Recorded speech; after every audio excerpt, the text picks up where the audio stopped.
શાસનપતિ શ્રમણ ભગવાન મહાવીર સ્વામીના શ્રી ચરણમાં મારા તમારા ભાવપૂર્વક જીવ શ્રીનું શાસન સર્વ જીવન માટે હિતકારી છે.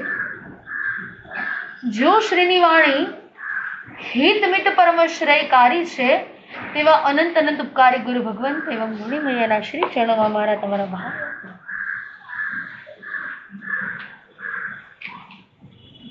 પરમ તત્વને જાણ્યા પછી એ જીવાત્માને પૂતગલો પ્રત્યેની આસક્તિ છૂટી જાય છે. એ પરમ તત્વ ઉપર એ વ્યક્તિને શ્રદ્ધા થયા પછી એ ધીરે ધીરે એનો સંસાર પણ છૂટતો જાય છે.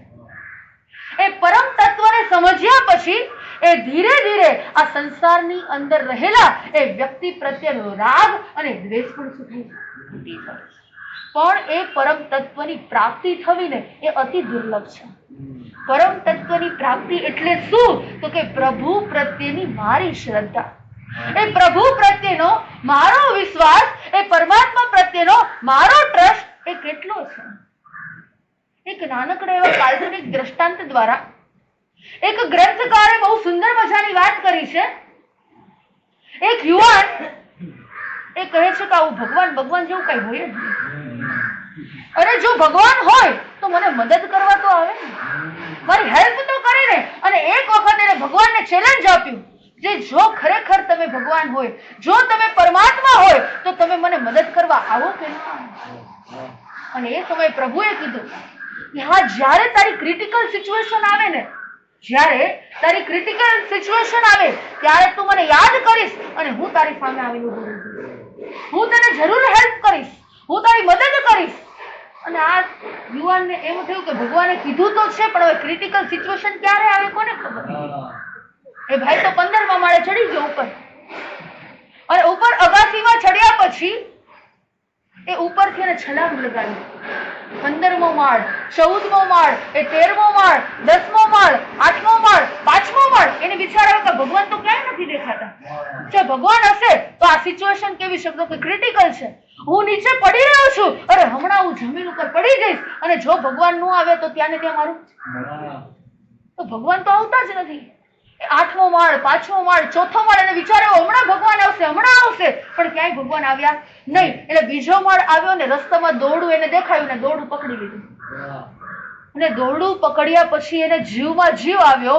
એને હાશકારો થયો કે ઓહો, આ દોરડું મળી ગયું ને તો સારું, નહીતર તો મારો રામ રમી જાય.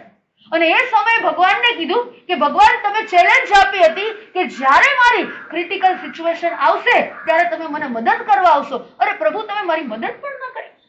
અને ત્યારે ભગવાન બોલ્યા, ભાઈ હું નીચે જ ઊભો છું, હું તને પકડવા માટે નીચે જ ઊભું છું, પણ તે દોરડું પકડી લીધું, હવે ક્યાંથી તું નીચે આવીશ? બસ મારી અને તમારી પરિસ્થિતિ આ જ છે. એ પ્રભુ સાથે જ છે, એ પરમાત્મા માથે જ છે, પણ આપણને એ દોરડા મળી ગયા છે ને, એટલે આપણને એમના ઉપર વિશ્વાસ નથી. અને આ સંસારની અંદર એવા ઘણા બધા પ્રકારના દોરડા છે જે પરમ તત્વની પ્રાપ્તિએ પહોંચવા નથી દેતા. આ સંસારની અંદર એવા કેટલા પ્રકારના દોરડાઓ છે જે પ્રભુ પ્રત્યેની અથાગ જે શ્રદ્ધા થવી જોઈએ, જે અહોભાવ થવો જોઈએ, એ થવા જ નથી દેતા. અને એમાં ગ્રંથકાર કહી રહ્યા છે કે સૌથી આ સંસારની અંદર જો કોઈ પહેલું દોરડું હોય ને તે બુદ્ધિનું દોરડું છે. જ્યાં બુદ્ધિ આવે ને ત્યાં પરમાત્મા મળતા જ નથી. એમ વિચાર આવે કે ઓહો, ભગવાન હશે કે નહીં હોય. આ જગતની અંદર બધા કહી રહ્યા છે કે પ્રભુ આવું કોઈ તત્વ હશે કે નહીં હોય. મને તો માનવામાં નથી આવતું. જ્યાં બુદ્ધિ આવે ને ત્યાં શું થઈ જાય? બુદ્ધિનું દોરડું પકડી લે એ પરમ તત્વ સુધી પહોંચી જ નથી શકતા. અરે કેટલાય સંકલ્પો અને વિકલ્પો આવે અને બુદ્ધિ દ્વારા યાદ રાખજો એ જીવાત્મા એ અનંતો અનંતો સંસાર પણ વધારી દે છે. પણ જો જે જીવાત્મા બુદ્ધિને શૂન્ય કરી દે ને, જે ઝીરો બની જાય ને હીરો બની જાય. શાસ્ત્રની અંદર જેટલા પણ એક્ઝામ્પલો આવે છે, જેટલા પણ દાખલાઓ આવે છે, એ દરેક વ્યક્તિએ શું કામ કર્યું છે? પોતાની બુદ્ધિને શું કરી દીધું? શૂન્ય કરી દીધું. અને જે વ્યક્તિએ બુદ્ધિના દોરડા પકડ્યા છે ને એ વ્યક્તિ ક્યાં હારી ગયા. જૈન ધર્મ એવો છે કે પેલા જ નંબરની અંદર આપણે કરીએ છીએ અને પેલા માનીએ છીએ. પેલા માનીએ છીએ અને ત્યાર પછી કરીએ છીએ. બે વચ્ચે તફાવત છે. પેલા કરવું અને પછી માનવું. પેલા માનવું અને પછી કરવું. સાયન્સ તત્વ એવું કહે છે, સાંભળજો, સાયન્સ તત્વ એવું કહે છે કે પેલા નંબરની અંદર તમે કરો અને ત્યાર પછી તમે માનો. અને જૈન ધર્મ આપણને કહી રહ્યું છે કે પેલા નંબરની અંદર તમે માનો અને માન્યા પછી તમે કરો. આજનું આ યંગ જનરેશન દરેક જગ્યાએ લોજિકલ કે લોજિકલ અમને ધર્મ સમજાવો. અરે જે વ્યક્તિ જે લોજિકલની વાત કરે છે એને હું કહું કે તમે 1 કલાક પણ આ સંસારની અંદર લોજિકલ રીતે તમે રહી શકો એવા 1-2 એક્ઝામ્પલ આપો. તમે જ્યારે અહીંયાથી કદાચ ઘરે જાઓ અને ઓટોની અંદર તમે બેસો, એ જે રિક્ષા ચાલકો એને પૂછો, ભાઈ તારું લાયસન્સ છે કે નથી? પૂછ્યું ક્યારે? અરે તારો કેટલા વર્ષનો આ જે તું રિક્ષા ચલાવે છે એનો એક્સપિરિયન્સ કેટલો છે? ક્યારે પૂછ્યું? ક્યારેય નથી પૂછવું. આપણે તરત જ શું બેસી જઈએ છીએ. ત્યાં આપણી બુદ્ધિ કેમ ગઈ? ત્યાં આપણે કોઈ બુદ્ધિને લગાવતા નથી, કોઈ બુદ્ધિને દોડાવતા નથી. અહીંયાથી ઘરે ગયા અને ઘરે ગયા પછી તમારા થાળીની અંદર ભોજન આવ્યું, તમે તપાસ કરો છો કે આની અંદર કઈ ઝેર તો નથી નાખ્યું? કેમ તપાસ નથી કરતા? વિશ્વાસ છે આપણને શ્રદ્ધા છે, આપણે એક વખત પણ તપાસ કરતા નથી. આપણને ખબર છે કે જે મને મારા પત્ની, મારા પરિવારની અંદર મને મારી માતા જે પણ ભોજન આપે ને એ કેવું હોય, એની અંદર કોઈ શંકા. તમે જયારે આઉટ ઓફ કન્ટ્રીની અંદર જાઓ અને જે પાયલોટ, કદાચ ક્યારે પાયલોટનું મોઢું ન જોયું હોય, આપણે જોયું હોય, અરે ભાઈ કોણ પાયલોટ છે, કોણ આગળ બેઠું, એ કેટલો એક્સપિરિયન્સ છે, એ કેવી રીતે પ્લેનને ચલાવશે, આવી કોઈ માહિતી હોય છે? કોઈ જ નથી હોતી. અને છતાં પણ આપણે શું કરી લઈએ? બેસી જઈએ. જો આની અંદર તમે લોજિકલ, જો તમે બુદ્ધિનો પ્રયોગ કરો તો ચાલે? ન ચાલે. જે જગ્યાએ વ્યક્તિએ બુદ્ધિનું દોરડું પકડી લીધું છે ને એ વ્યક્તિ પરમ તત્વ સુધી પહોંચી નથી શકતા. ત્યાર પછી બીજા નંબરની અંદર, પેલા નંબરની અંદર કયું દોરડું પકડ્યું છે? બુદ્ધિનું. બીજા નંબરની અંદર સંપત્તિ, પૈસાનું જે વ્યક્તિએ દોરડું પકડ્યું છે ને એને પરમાત્મા યાદ જ નથી. એને એમ થાય છે કે પૈસા જે સર્વસ્વ છે અને એ વ્યક્તિ વિચાર કરે, અરે કે જે વ્યક્તિ પાસે કદાચ એજ્યુકેશન છે, કોઈ સીએ બની ગયા છે, કોઈ ડોક્ટર બની ગયા છે, અને કેટલા વ્યક્તિ એવા હોય કે એના કર્મનો ઉદય હોય અને સાવ નાની એવી ઝૂંપડીની અંદર કે સાવ નાના એવા ફ્લેટની અંદર રહેતા હોય અને પોતે સાવ અભણ હોય અને કરોડો રૂપિયા એની પાસે આવી ગયા હોય અને એ પૈસાના દોરડાના કારણે એને પ્રભુ પ્રત્યે શ્રદ્ધા છે. એ વિચાર કરે છે કે આવું ભગવાન જેવું કોઈ તત્વ, કોઈ જ તત્વ નથી. પણ યાદ રાખજો, એ પૈસા નામનું જે વ્યક્તિ દોરડું પકડે છે ને એને પરમ તત્વની પ્રાપ્તિ તો નથી થતી. યાદ રાખજો, એના જીવનની અંદર અહંકારની વૃદ્ધિ થાય છે. અને ત્રીજા નંબરની અંદર પેલું કયું દોરડું કીધું પકડાઈ ગયું હોય તો? બુદ્ધિનું દોરડું. ત્યાર પછી સંપત્તિનું દોરડું. અને ત્રીજા નંબરની અંદર સફળતાનું જે વ્યક્તિ દોરડું પકડી લે છે ને એને પછી પ્રભુ. અરે ભાઈ, મને મારા જીવનની અંદર એટલું બધું સક્સેસ મળ્યું છે, એટલી બધી સફળતા મળી છે, એટલે મારે હવે કોઈ ભગવાનની જરૂર જ નથી. કોઈ માસક શમણ તપની આરાધના કરે, કોઈ 28 તપની આરાધના કરે, કે કોઈ વ્યક્તિ સાવ રોડપતિ હોય અને એમાંથી કરોડપતિ બન્યો હોય અને તમે ભાઈ પૂછો કે ભાઈ તને આવો સક્સેસ, તારાથી આ તપ કેવી રીતે થયું, અને તમે સાધક આત્માને પૂછો ભાઈ માસક શમણની આરાધના કરી તને ધન્યવાદ છે, અને એ સમય એનો જવાબ હશે દેવ, ગુરુ અને ધર્મની.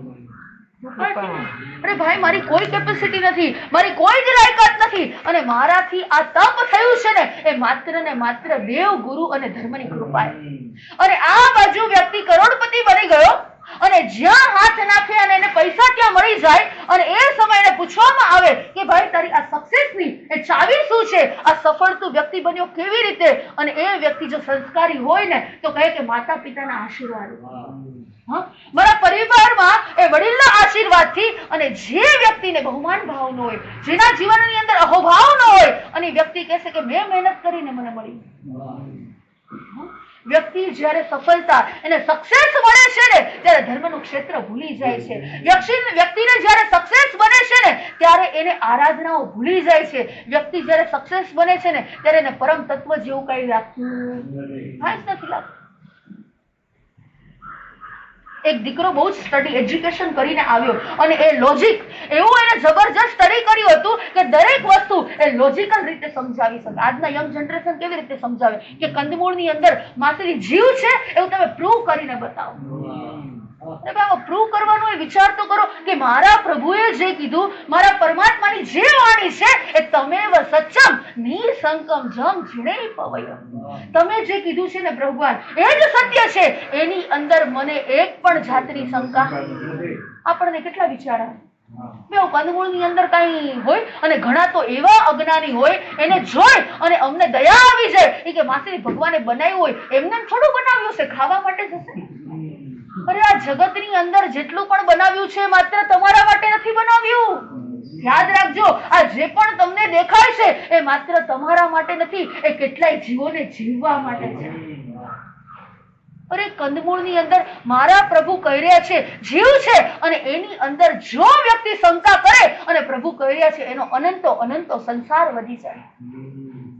એક વખત સાંભળ્યા પછી, એક વખત સમજ્યા પછી કે એક કંદમૂળની અંદર એક સોયની અણી જેટલું કંદમૂળ એના ઉપર રાખવામાં આવે અને પ્રભુએ કીધું છે એક જીવ હોય એની અંદર, 2 જીવ હોય, 3 જીવો હોય, અરે અનંતા અનંતા જીવો હોય. વિચાર કરો, આટલા જીવોની હત્યા અરે એક મારા નિમિત્તે, મારા અજ્ઞાનતાના કારણે. અરે જ્યારથી સમજ્યા હે પ્રભુ મારે છોડવું ન પડે, છૂટી જાય ને એ પરમ તત્વ છે. છોડવું ના પડે. જોજો ધર્મ છે ને કરવો ન પડે, થઈ જાય. કોઈ પૂછે ભાઈ ધર્મ ક્યારે કરવો? સવારે ખાલી ઉઠીને જ ધર્મ કરવો? સવારે ઉઠ્યા પછી નવકારથી પછી જ ધર્મ કરવો? અરે નવકારથી નહીં, બપોરે જમ્યા પછી ધર્મ કરો? બપોરે સુવાનું નહીં અને તમે જે ધર્મ કરો છો એ ધર્મ છે? રાત્રે સૂતી વખતે કર્યું એ ધર્મ છે? નહીં, ધર્મ તો એ છે કે તમારા લોહીએ બુંદની અંદર એ પરમાત્મા પ્રત્યેનો અહોભાવ અને પ્રભુએ બતાવેલા વચનો પ્રત્યેની શ્રદ્ધા એ સૌથી પહેલા નંબરનો ધર્મ છે. કે ભાઈ મારા ભગવાને કીધું છે અને હું આ વાપરું, અને એ હાથમાં વાપરતા વાપરતા કંદમૂળ એ આંખની અંદર આંસુ કેમ ન આવે કે પ્રભુ મારે વાપરવાનું? હું સમજ્યો, મને ખબર પડી જ્યારે હું ધર્મના પગથિયા ચડ્યો, જ્યારે હું સ્થાનકના એક એક સ્ટેપ ચડ્યો અને મને ખબર પડી, મને ગુરુએ મને એક દ્રષ્ટિ આપી અને એ દ્રષ્ટિ દ્વારા હજુ જો મારા જીવનની અંદર પરિવર્તન ન આવે તો વિચાર કરજો કે હજુ મારે કેટલો સંસાર ભોગવવાનો છે. અને આ દીકરો જે યુવાન આપણી વાત ચાલતી હતી એટલું બધું લોજિકલ એની પાસે જ્ઞાન હતું કે દરેક વસ્તુ એ લોજિકલ દ્વારા સમજાવી શકે. અને આ બાજુ એને જે પણ એક્ઝામ આપી હતી એની અંદર એ સક્સેસ બની અને ઘરે આવ્યો અને મમ્મી અને પપ્પા ડાઇનિંગ ટેબલ ઉપર નાસ્તો કરી રહ્યા હતા. બહુ બુદ્ધિ હોય ને એ વ્યક્તિ પણ દુઃખી થાય. બહુ વધારે પડતી બુદ્ધિ નકામી. ઘણા એમ કે માસી મારો દીકરી એટલી છે ને બુદ્ધિશાળી છે ને, તમે વિચાર કરો મારો દીકરો એટલો બધો એકદમ કેવો સ્માર્ટ છે ને, તમે એને કાંઈ પણ એક વખત કહો ને એને બધું જ. જો બહુ ઝાઝી બુદ્ધિ છે ને એ સીધા રસ્તે લઈ જાય ને તો સારું છે, પણ જો એ જ બુદ્ધિ જો આપણને આડા રસ્તે રોંગ વે ઉપર લઈ જાય ને તો એ જ બુદ્ધિ તમારું પતનનું કારણ બને છે. બુદ્ધિશાળી વ્યક્તિ સારી, એ બુદ્ધિશાળી તમારા દીકરા અને દીકરી સારા, પણ એ બહુ વધારે પડતી જો બુદ્ધિ હોય અને જો એને સતમાર્ગે ન વાળીને તો આ જીવન એનું આખું જ. અને આવ્યો અને એના મમ્મી પપ્પાને કહે છે કે હું લોજિકલ એટલું બધું પ્રૂવ કરીને આવ્યો છું, એટલો બધો સક્સેસ બનીને આવ્યો છું કે હું દરેક વસ્તુ તમને લોજિકલ રીતે સમજાવી શકું છું. આ બાજુ એની મમ્મી સાવ અભણ, એ કે બેટા મને તો કઈ આવું ખબર પડે નહીં, તું લોજિકલ રીતે શું વાત કરે છે, તું શું બોલે છો? અરે પેલાના વખતની અંદર જો એજ્યુકેશન નહોતું, ભણતર નહોતું, આટલું બધું યાદ રાખજો, પણ ગણતર હતું. આ બધા જે ઉપર બેઠેલા જેટલા પણ લોકો છે ને એ કદાચ 2, 5, 4, 10 ચોપડી ભણ્યા છે. કદાચ એ લોકોનું કદાચ એજ્યુકેશન લેવલ લો હતું, એ ભણતર ઓછું હતું, પણ એમની પાસે ભણતર જાજુ હતું. અને આજના આ કલ્ચર પાસે યાદ રાખજો ભણતર એજ્યુકેશન વધારે છે પણ ગણતર સાવ ઝીરો. અને મમ્મીના પપ્પા બેયના નાસ્તાની પ્લેટની અંદર એક એક પેંડો, એક મમ્મીની ડીશમાં એક પેંડો હતો ને એક પપ્પાની ડીશમાં એક પેંડો હતો. એટલે એની મમ્મીને કહેશે કે હું લોજિકલી સમજાવું. એની મમ્મી કે હા બેટા સમજાવ. એને મમ્મીની ડીશમાં એક પેંડો ઉપર કર્યો કે જો આ 1 નંબરનો પેંડો કયો, 1 નંબરનો. અને પપ્પાની ડીશમાંથી એ પેંડો ઉપર કર્યો અને એને કીધું 2 નંબરનો, 1 + 2 = 3. એની મમ્મીને ખબર ન પડી કે હા બેટા 3 એટલે 3.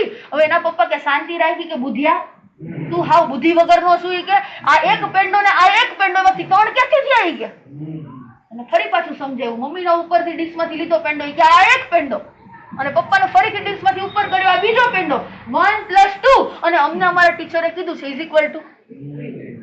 અને પપ્પા કે કાંઈ વાંધો નહીં, એક પેંડો કે હું ખાઈ જાઉં, મોઢા મૂકી દીધો. અને મમ્મી કે તું ખાઈ જાય કે બીજો પેંડો ઈ ખાઈ ગઈ કે ત્રીજો તું ખાઈ કે તું તારે સમજાય. કોકને ઘરે જઈને લાઈટ થાય. અરે બધી જગ્યાએ લોજિકલ ન હોય. વિચાર કરો, એ દરેક જગ્યાએ એ સાયન્સ કામ નથી કરતું. યાદ રાખજો, એ દરેક જગ્યાએ પરમ તત્વ કામ કરે છે. એ દરેક જગ્યાએ એ શ્રદ્ધા કામ કરે છે. અરે તમે હોસ્પિટલની અંદર જાઓ પછી એ ડોક્ટરને તમે ભગવાન માનવા લાગો. યાદ કરજો, એ શરીરની અંદર અસાધ્ય બીમારી આવી અને એ બીમારી આવ્યા પછી કોઈ ગુરુ સમજાવે તો ન સમજાય, પણ એ ડોક્ટર કહે કે ભાઈ રાત્રિ ભોજન છોડી દો, નહીતર તમે હેરાન થઈ જશો. તમને ગેસ્ટ્રિક પ્રોબ્લેમ થઈ જશે, તમને રાત્રે ગેસ થશે. જો તમે રાત્રે વાપર્યું તો તમે રોજની રામાયણ થશે અને વ્યક્તિ તરત છોડી દેશે. અને અહીંયા ધર્મ સ્થાનકની અંદર જો કોઈ સાધુ સંતો સમજાવે કે આ પરમાત્માની પ્રભુની વાણી છે કે ભાઈ રાત્રિ ભોજનનો ત્યાગ કરવો જોઈએ, આ મારા પ્રભુ કહી રહ્યા છે. અમે અહીંયાથી જે પણ આપીએ છીએ ને અમારું ઘરનું કાંઈ નથી. યાદ રાખો, ઘરેથી કાંઈ લઈને આવ્યા નથી. અહીંયાથી અમે જે પણ આપીએ છીએ ને બસ આ પરમાત્માએ જે વાત કરી છે ને તમારી સમક્ષ. અમે તો માત્ર એજન્ટ છીએ. શું કામ છે અમારું? એજન્ટ શું કામ કરે? એજન્ટનું કામ શું હોય તો કે જે જગ્યાએ એનો માલિક હોય, જે પ્રોપરાઇટર હોય એની પાસેથી લઈ આવે અને ત્યાંથી લઈ આવીને બીજા વ્યક્તિને આપે અને વચ્ચે એજન્ટ એ માત્ર કમિશન લઈ લે. અમારું કામ શું છે સાધુ સંતો? કમિશન લેવાનું. અમારું બીજું કાંઈ જ કામ નથી. અને આ બાજુ એ દીકરો એને ખબર પડી ગઈ કે ભાઈ 1 + 2 = 3 એ મારા સ્ટડીની અંદર આવે, મારા ઘરમાં ના ચાલે. એ સ્ટડીના લેવલ ઉપર છે અને ધર્મ એ ધર્મના લેવલ ઉપર છે. એ સાયન્સ અલગ છે અને આપણા ભગવાન મહાવીરના સિદ્ધાંતો છે ને એ આપણા સાયન્સથી પણ આગળ છે. જે વૈજ્ઞાનિક લોકો સંશોધન ન કરી શકે, જ્યાં સાયન્સ પણ એને આંખ બંધ કરી દેવી પડે, અને એ સમયે ભગવાન મહાવીર એ જે બતાવી રહ્યા છે ને સાયન્સથી પણ કેવું છે, આગળ છે. એક દીકરાના પિતાજીએ એના દીકરાનું નામ અમેરિકા રાખ્યું. અમેરિકા કે મારા દીકરાનું નામ અમેરિકા રાખ્યું છે. અને કોઈએ પૂછ્યું કે ભાઈ દીકરાનું નામ અમેરિકા? કે હા, કે ટ્રમ્પે અનાઉન્સમેન્ટ કર્યું છે કે આ દુનિયાની અંદર એ સૌથી શ્રેષ્ઠ અને જો કોઈ મોટો દેશ હોય ને તો અમેરિકા છે, અમેરિકા સિવાય બીજું કોઈ નહીં. તો આ મોટા દીકરાનો બાપ છે, અમેરિકાનો બાપ છે, એટલે મારા દીકરાનું નામ શું રાખ્યું? અરે ભાઈ અમેરિકા ન રખાય. અમેરિકા શું છે વિચાર કરો. એટલે દરેક જગ્યાએ આપણે આપણું લોજિક, જ્યાં વ્યક્તિ બુદ્ધિ લગાડે છે ને ત્યાં વ્યક્તિના જીવનની અંદર નુકસાન થયા વગર નથી રહેતું. જ્યાં વ્યક્તિ એ પોતે ઇન્ટેલિજન્સી દેખાડે છે ને ત્યાં જ વ્યક્તિ ઠોકર ખાઈને નીચે પડી જાય. બધી જ જગ્યાએ તમે તમારી બુદ્ધિને ચલાવો, બુદ્ધિથી બધું મળે. સાચું કેજો, આપણને આપણી બુદ્ધિથી મળે. ઘણા કે માસી એટલો બધો બુદ્ધિશાળી ને મારો દીકરો, એને પહેલી જ વારમાં ઇન્ટરવ્યુ આપ્યું અને જોબ મળી ગઈ. અરે મેં કીધું જોબ મળી ગઈ પણ છોકરી નહીં મળે. એ નોકરી મળે પણ છોકરી ન મળે બુદ્ધિથી ને. યાદ રાખજો, એમાં તમારું હૃદય જોઈએ, એમાં લાગણી જોઈએ, એમાં તમારો પ્રેમ જોઈએ. આ તત્વ નહીં હોય ને નોકરી મળશે પણ છોકરી નહીં મળે. યાદ રાખજો, બુદ્ધિથી નહીં મળે. બીજા નંબરની અંદર મેં વાત કરી હતી, શેનાથી નહીં મળે? સંપત્તિથી. તમે પૈસો આપો ને બધું જ ખરીદી શકો? હા, તમે પૈસાથી કોઈ વસ્તુને ખરીદી શકશો, તમે ગાડીને ખરીદી શકશો. યાદ રાખજો, એ તમે ફ્લેટને ખરીદી શકશો પણ એ વ્યક્તિનો પ્રેમને તમે નહીં ખરીદી શકો. એની માટે શું જોઈશે? એની માટે વિશાળ હૃદય જોશે. યાદ રાખજો, એ પૈસાથી તમે બધું જ ખરીદી શકશો પણ કોઈ પ્રેમ તમે નહીં ખરીદી શકો. અને ત્રીજા નંબરની અંદર ત્રીજું દોરડું કયું કીધું? સફળતા. એ સફળતા એ તમને જીવનની અંદર બધું જ અપાવી શકશે પણ યાદ રાખજો સુખ શાંતિ તમને નહીં મળી શકે. સુખ શાંતિ જોતી હોય ને તો એક જ માર્ગ છે, એ પરમાત્માનો માર્ગ છે, એ મારા પ્રભુનો માર્ગ છે. એ બીજે ક્યાંય મળવાનું નથી. અને આ બાજુ મદન રેખાને પણ ખ્યાલ આવી ગયો છે કે ભાઈ સાચું સુખ ક્યાં છે, સાચી દિશા કઈ છે, મારે શું કરવાનું છે. આપણી અધિકારની વાત ચાલુ છે કે આ બાજુ વિદ્યાધર એને ક્યાં લઈ ગયા હતા?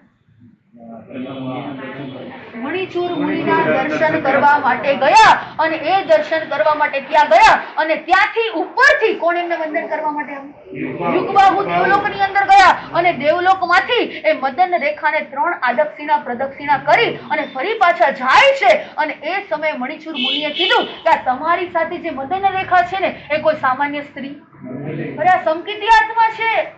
તમે એને સામાન્ય ન માનતા, અને જો તમે એના માટે થઈ તમારા મનની અંદર કોઈ પણ પ્રકારના ભાવો હોય તો એ ભાવો એ તમારા 7મી નરકને ખટખટાવી રહ્યા છે. અને એ સમયે વિદ્યાધરને જ્ઞાન આવ્યું અને જ્ઞાન આવ્યા પછી ત્યાં પગે પડી ગયા અને ત્યાર પછી કીધું કે આજથી તમે મારા છો. હવે તમારી જે ઈચ્છા છે ને એને મારે પૂર્ણ કરવી. અને અત્યાર સુધી મેં તમારી સાથે પણ જે પણ ભાવો કર્યા મારા મનથી, મારા વચનથી, તો અત્યાર સુધીનું મિચ્છામિ દુક્કડમ. અને ત્યાર પછી પહેલા જ નંબરની અંદર એ માતા શું કહે છે? મારે ક્યાં જવું છે? મને મારા બાળક પાસે જવું છે. એ સવારના પરોઢિયાના સમયની અંદર એ મદન રેખાએ એ નવજાત શિશુ બાળકને જન્મ આપ્યો અને જન્મ આપ્યા પછી પણ એને મોઢું નથી જોયું. એક માતાનો રાગ કેવો હોય પૃથ્વી પ્રત્યે, અને એ જ રાગ ધીરે ધીરે ધીરે કરતા એ રાગ એ સંસારની અંદર એટલો ટોપ લેવલનો થઈ જાય ને, અને જ્યારે એ દીકરા અને દીકરી સામે ન જોવે ને ત્યારે વ્યક્તિ કેવા થઈ જાય. યાદ રાખજો, રાગ છે ને વ્યક્તિને રખડાવનાર છે, રાગ છે ને એ વ્યક્તિને ડુબાડનાર છે, અને રાગ છે ને એ વ્યક્તિના ભવ ભ્રમણનું મોટું કારણ છે. રાગ આ સંસારની અંદર કેટલા લોકોએ કર્યા છે. આશક્તિ આ સંસારની અંદર અનેક જીવાત્માએ કરી છે. અને મોહ તમે તમારા પરિવારની અંદર ઘણો બધો રાખ્યો છે. પણ હું તમને પૂછું, એની સામે તમને દુઃખ મળ્યું છે કે બીજું કઈ મળ્યું છે? સાચું કહ્યું, શું મળ્યું તમને?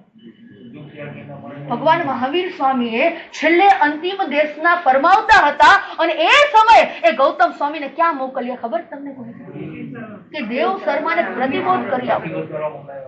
બોલો, વિચાર કરજો. ભગવાન તો જ્ઞાની હતા, એને ખબર હતી ભાઈ આ દેવ શર્મા કઈ માનવાના નથી, એ કઈ સમજવાના નથી. અને છતાં પણ એ છેલ્લા સમયે એ ગૌતમ સ્વામીને દેવ શર્માને પ્રતિબોધ કરવા માટે મોકલ્યા. બરાબર સાંભળજો. અને ત્યાં ગયા અને ગૌતમ સ્વામીએ દેવ શર્માને પ્રતિબોધ કેટલો બધો બોધ આપ્યો. અને એને એની પત્નીનો એટલો બધો રાગ હતો, એટલો બધો રાગ હતો, સાંભળજો, એ બધું જ છોડી શકે પણ પોતાની પત્નીને ન છોડી શકે. અને આ બાજુ એને કીધું કે ભાઈ તમે બીજું સંયમને અંગીકાર ન કરો તો કાંઈ વાંધો નહીં, પણ તમે 12 વ્રતના ઘરની અંદર તો ખાલી આવી જાઓ. અને એ સમય આ શ્રાવક કહી રહ્યા છે કે ભાઈ હું 12 વ્રતને પણ નહીં અંગીકાર કરી શકું. અને આ દેવ શર્માને એક વખત સમજાવ્યું, 2 વખત સમજાવ્યું, આખો દિવસ એને સમજાવવામાં આવ્યું, પણ આ બાજુ એ ગૌતમ સ્વામીએ ગમે તેટલું સમજાવ્યું. યાદ રાખો, આખા જીવન દરમિયાન ગૌતમ સ્વામી જેટલી પણ વસ્તુ બોલ્યા, એ જે એમને પ્રતિબોધ જેને આપ્યો એ બધા તરી ગયા અને દેવ શર્મા ડૂબી ગયા. પરમાત્મા પ્રત્યેની યાદ રાખજો, શ્રદ્ધા કરે એ વ્યક્તિ તરી જાય છે, અને પરમાત્મા પ્રત્યેની શંકા કરે ને એ વ્યક્તિ ડૂબી જાય છે. આ બધું એટલું બધું સમજાવ્યું, એટલો બધો ટાઈમ આપ્યો, અને ટાઈમ આપવા છતાં પણ એ કહે છે કે મારાથી બધું છૂટશે પણ શું નહીં છૂટે? પત્ની નહીં છૂટે. અને આ બાજુ ગૌતમ સ્વામી તો નીકળી ગયા. ભાઈ એક દિવસ આખો દિવસ સમજાવ્યું અને છતાં પણ ન સમજ્યા, અને ત્યાંથી બહાર નીકળ્યા. અને બહાર નીકળ્યા પછી એક શ્રાવક હતા, એને ખબર છે કે મારે સાધુને 12 5-7 ડગલા મૂકવા માટે તમારા ઘરે મહારાજ માસતીજી આવે શું કરવું જોઈએ? આવે તો મૂકવા જવાનું. અરે જ્યારે પણ સાધુ સંતો આપણા ઘરે પધારે ત્યારે 7-8 ડગલા સામે લેવા માટે જવાનું. આ મારો ધર્મ છે. અને ત્યાર પછી એ સંત પરમાત્માને, એ સાધ્વીજી ભગવતને ગોચરી વોરાવી, અને ગોચરી વોરાવ્યા પછી તમે તમારે નીકળી જાવ.